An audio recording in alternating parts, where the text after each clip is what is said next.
where the shipper has chosen, the yard that the shipper has chosen. Correct. Okay.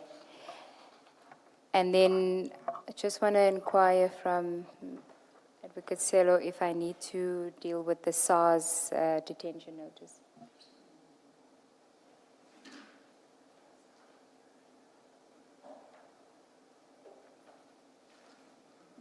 If I can just ask you then, how does this if you can go to page 623 of that same bundle. At 611, we have veterinary services calling for the detention of, well, there's a detention notice because they're going to inspect. And then on 623, you will see that there's a notice of detention from SARS, a SARS detention notice, illicit trade. It's dated the 23rd of June 2021, so that's the day after the seizure. The seizure was on the 22nd of June 2021. Do you know why SARS and the vessel that we, or the container that we're interested in is the one that you see asterisk under investigation? Do you know why SARS would issue a detention notice after the container is already in the yard? Just the wheels of the system, just going slowly, that's all. So SARS has obviously picked up the flagging notice that it is a commodity. We know the Ladeur, but I don't think it would have been shipments being monitored on the Ladeur. It's a massive vessel. It would have been, in this case, it would have been the product that would have been flagged. I'm surmising, it's hearsay.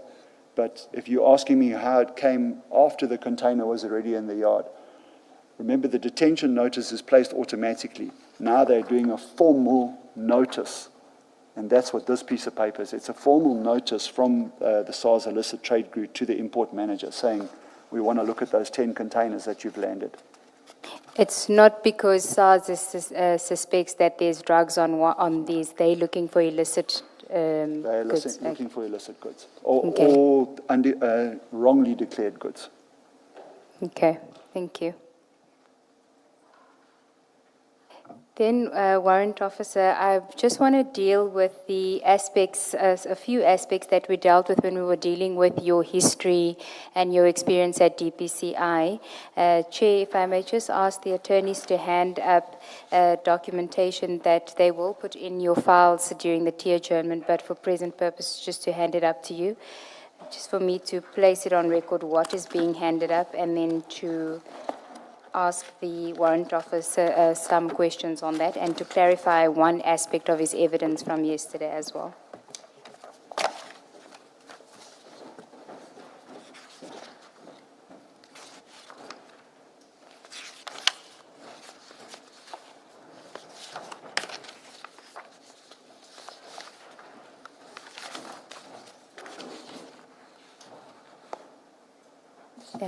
So, Chair, you will have in front of you, I think, is it CJC 249?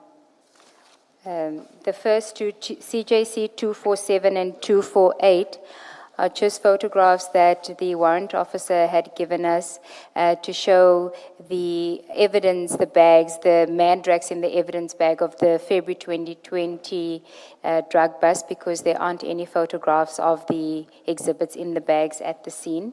And then 248 is just better copies of where the scene was cordoned off at the February 2020 scene as well. Then, Chair will recall that yesterday the warrant officer gave evidence about the dispute about the cancellation of his scarce skills allowance when he was transferred to support services, and the legal process that he then initiated in order to stop the cancellation.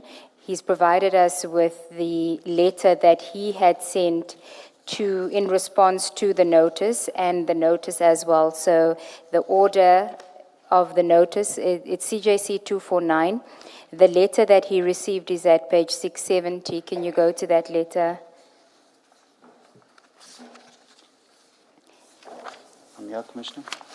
And Warrant Officer, if you can just perhaps maybe read the letter into the record and then just explain to us that, I know you said that your allowance was never formally cancelled, but if you can read the letter into the record. And at this stage, if I understood you, what you were saying is that you were at support services at this stage and they notified you that they were cancelling your scarce skills allowance.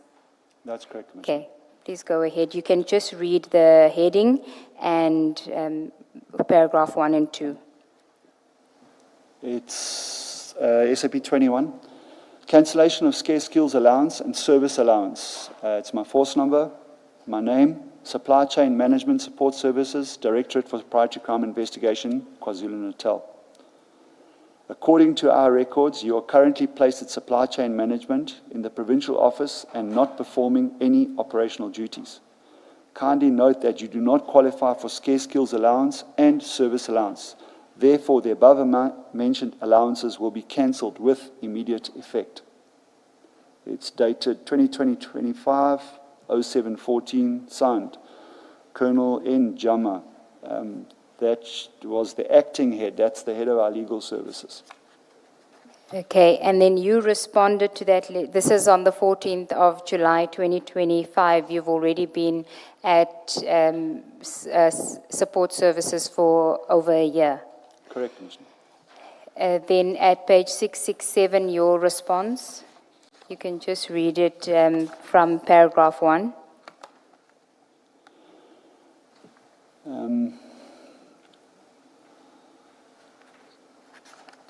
This is my response to the notification. It was compiled with a bit of assistance from the legal team. Segeeles-Ncube, don't you want perhaps to focus on whatever salient issues you want the warrant officer to deal with? Chair, so... I'm looking at the length of the letter. Yes, I understand, Chair. It's just that you will recall that he had given evidence about the history of the initial complaint, so it deals with that as well, just to show that contemporaneously there was this interaction about him not having received feedback on the initial complaint. That's why I'm asking him to. Okay, that's in order. I'll tell you which paragraphs not to read, but you can start with the one. Cancellation of scarce skills allowance and service allowance. Just from paragraph 1, yeah. Thank you. On 14 July 2025, I received a written notice of cancellation of my scarce skills allowance and service allowance with immediate effect.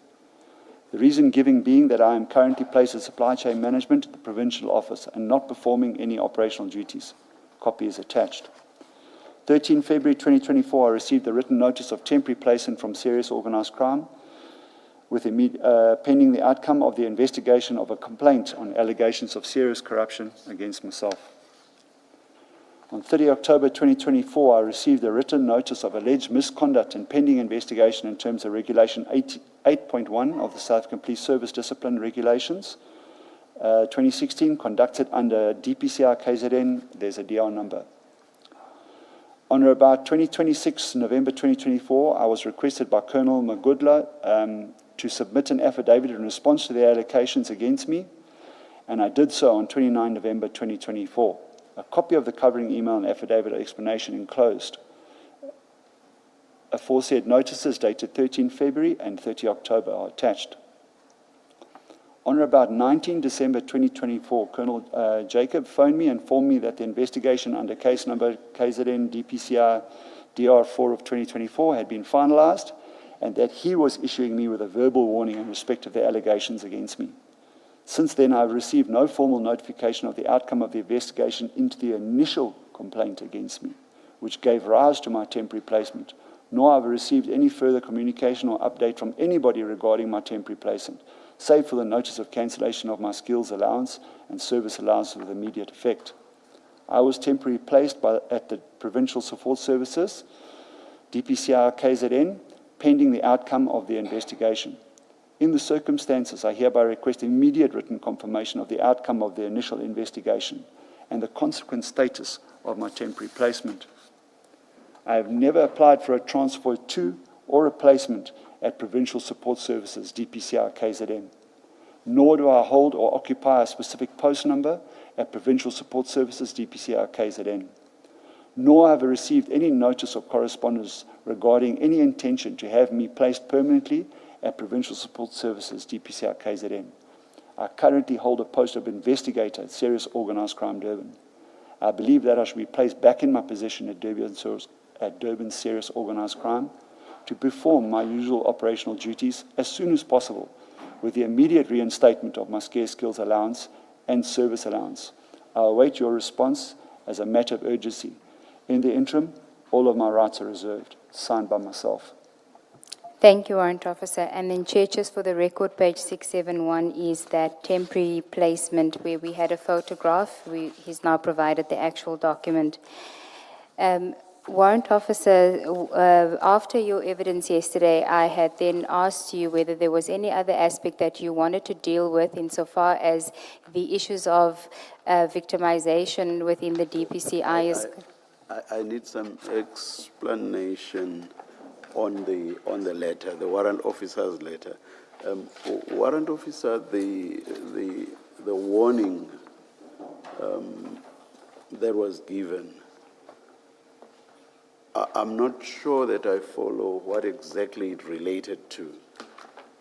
If we juxtapose that with what you referred to, as I understand it, the original investigation. By the original investigation, I assume that you are referring to the open quote serious, or rather open quote allegations of serious corruption, close quote. Correct, Commissioner. And what exactly is this that you were warned or given a warning about? I was charged for being the director of a shooting club. You are supposed to have permission to be part of the police club. I made my representations. It was done, I think I mentioned it yesterday. We did it to preserve the name of for the bank account. There was no income reserved. There was no income anywhere else. But I was charged for that. Oh, I remember that from your testimony yesterday. Yes, it's just that in this letter, of course, you are writing to someone who has that background. Correct, Commissioner. Now with us, you're suddenly warned, and yet you are writing about the allegations of serious corruption. So it all gets mixed up, at least in my mind. Thank you, Commissioner. Thank you. Apologies for that, Chair. So he had addressed it yesterday. The verbal warning was in consequence of the alleged, that you failed to declare your directorship in the shooting club. Correct. Okay, thanks. In paragraph 8, you say you haven't received, or in fact you are requesting confirmation of the outcome of the initial investigation. This is the Florida Road allegation that you're Yes, supplying, Commissioner. and you never received anything in writing. That is correct, Commissioner. Okay. As I understood your evidence yesterday, you found out on your own from, I think, Port Shepstone, that there's nothing to it, or that the investigation was closed. That is correct, Commissioner. Okay. Thank you, Chair. Warrant Officer, the issue that I had wanted to ask you about related to when we spoke about the victimization, you had indicated that there were other members that had also been victimized, but the other issue was the protection of certain members at the DPCI who did have serious allegations against them. That's correct, Commissioner. Do you want to address that now? Or do you choose not to? I can. Okay. What has been provided to us, Chair, is on page 672. It's a news article of two senior Hawks officers that had been arrested. And the warrant officer had indicated that he is aware, has personal knowledge of the one he'll deal with the allegations against the officers and what their current employment status is and what happened to the colleague that had reported the incident. Thank you, Commissioner. I only became aware of this as I was now working at the provincial office. Next to us, we have a Priority Crime Management Center. It's where all our sensitive information gets profiled on our targets, our suspects, and our projects, and our undercover operations are run. One of the ladies there was arrested for extortion or corruption. I stand corrected on the correct charges, along with a fellow brigadier. What then transpired is that person was released on bail. The person came back to work, nothing happened. It's difficult to understand it because here a mere email gets presented and you get moved. Here you've got a person that's in a very confidential environment, classified environment. It's out on bail for a serious offense, nothing happens. So I'm aware of the people, they weren't happy with what happened, they work in the same space, and complaints were brought. We can say a whistleblower came forward. The whistleblower got victimized straight away. The whistleblower has since moved to a totally different environment, but still within the DPCI, but in a different part of the province now. But as we speak, the other person is still at work, not suspended, not moved. So there's no impartial behavior towards employees when there is investigations against them. And this colleague that has been arrested and is out on bail for the allegations in the news article that we've been provided, who does that person report to? Ultimately to the general. General Sanona. Correct, Commissioner. Immediate? Commissioner? The immediate person she reports to? The immediate is obviously the group commander. It's Colonel Mangole. Evidence of And this Colonel witness. Mangole falls under General Sanona. Something. Yesterday, you spoke about the complaint that you laid, and after which you were then moved, or these allegations were made against you. And this is an allegation. The complaint was about the loss of exhibits, as I understood you, and dockets, or disappearance of exhibits. Do you have, or can we have a copy of that complaint? Commissioner, I don't know how, it is with a member of the Commission. Is it with the Commission? It is with the Commission. Okay. I don't know how it's been handed in or where it is, but I still have the original. Okay. So if you want it, I can produce it to you in person. And that complaint, you submitted it to who? That would have been Captain KG Sibia. Sibia. And did you receive a response to it, as in an acknowledgement No, in any you asked form? me yesterday, Commissioner, and the answer is still no. And to your knowledge, was any investigation conducted into that complaint that you laid? Did anything come of it, as in inquiries even? Commissioner, there was an investigation, Okay. but on different cases, not those cases. The Not, member the, was not the ones that you complained about? correct. The member was eventually found guilty in court, but the member was not dismissed. The member brought discharge. But the complaint, but the ones that you referred to? The one that you're I saying referred to, I cannot tell you what the outcome of the investigation is. Okay. To this date. It has been handed to other law enforcement agencies because I did not get anywhere with it. Yes. I can, with the greatest of pleasure, hand you that document. Okay. Ms. Nube, will you arrange that we have it? Yes, we will, Thank you. Commissioner. Good morning, Warrant Officer. Good morning, Commissioner. Just going back to the temporary placement letter dated 13 February 2024. It's on 475 of file 2. But in the current one, I think we were given a cleaner copy because the one we had in file 2 was a photo. It was signed by General Sanona, correct? Yes. And General Sanona is coming to give evidence on Friday.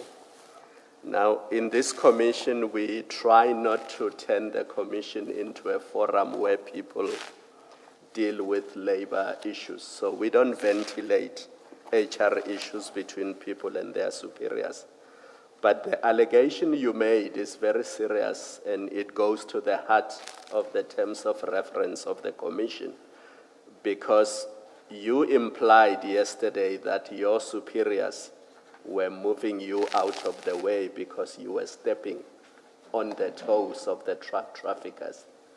Now, I want to try to understand that allegation. Is that an allegation you are making against General Senona? And is it something that we must put to him when he comes to give evidence on Friday?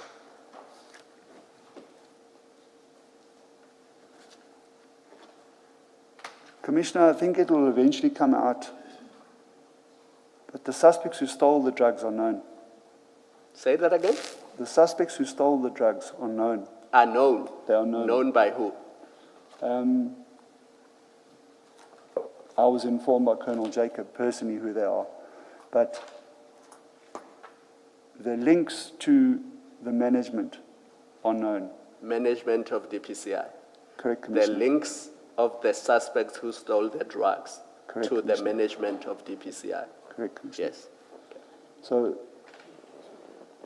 the only influence that I can draw, I cannot say to you, Commissioner, I have evidence, is I have done X, Y, and Z. The repercussions are as follows. Now, I don't want you to go into the evidence of who took them.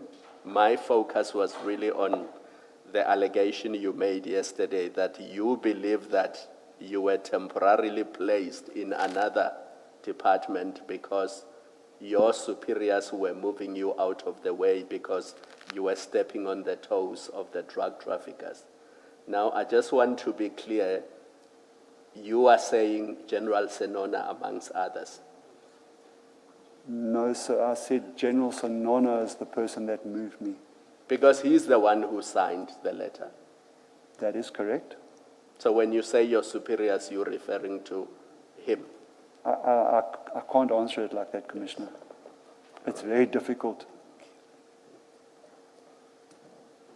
That's very difficult. And you're basing that on suspicion, obviously. Commissioner, I've made some good recoveries. I think I've done a very good job. I don't need anyone else to tell me that. It's in my heart. If I was not doing a good job, I wouldn't have been here. And you, But the other thing, sorry, Commissioner. Yeah.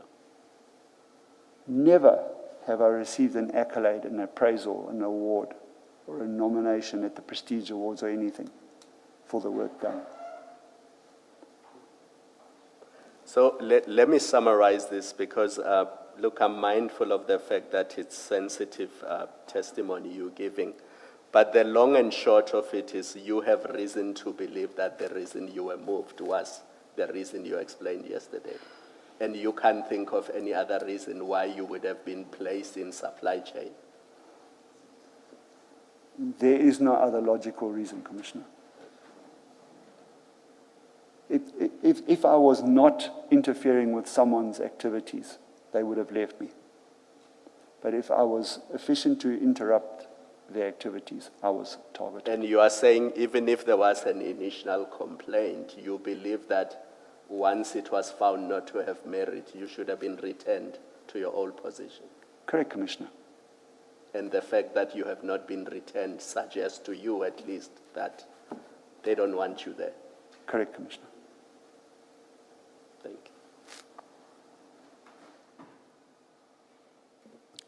you. Chair, there's just one matter for clarification with the warrant officer regarding the polygraph, his evidence regarding the Port Shepstone polygraph results. Warrant officer, my recollection is that you said you weren't aware of your results of the polygraph, that you failed the polygraph. I just want you to clarify the position because you had clarified it to me earlier on. It's not that you weren't aware that you had failed. You were told that you had failed. It was the first time that you had seen the report that you had failed. Commissioner, you put the report in front of me yesterday. I even said to you, am I allowed to even see this? It's the first time I've seen that. As far as we were told, is it a myth? Is it a truth? You failed. We must just take it as it is. In the DPCI, if you fail the polygraph, you're supposed to be transferred out or fired or whatever it happens. It says so. But nothing happened.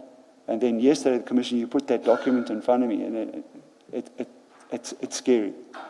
And then you see your name there, and then you say, hold on, this is the thing that I've been looking for all my life now, just to say I didn't do it. Okay, so it was the report that you were referring to that you didn't have knowledge of, but you were informed unofficially or informally that you had failed the polygraph. Commissioner, the polygraph person, when you finished, they say to you, what do you think? Did you pass or you fail? And you said, I don't know, you tell me. No, you failed. And then we were told the whole office failed. So that would be different to the report that I saw yesterday. So we were told from the onset that every single one of us was now corrupt. But the document I see yesterday has exonerated so many people. But they don't know that. Yeah, so I just wanted to clarify so that it's not suggested that you're saying you didn't know that you had failed. You didn't, what you're saying is the polygraph examiner just said to you, how do you think you've done, and said that you failed, but nobody officially communicated the outcome to you. You saw it here for the first time at the Commission. Correct. Thank you for the clarity. I just checked this. We saw two documents yesterday relating to the polygraph. You saw that. The one, it's the DI outcome, and that says deception identified or something. And that's what you're referring to as a failure. But there was a second document which had about 3-4 names where it says no opinion, something like that. So you say you were told all of you have failed. Were you told anything about the later one, the other report that says no opinion and includes you in that list? Commissioner, that is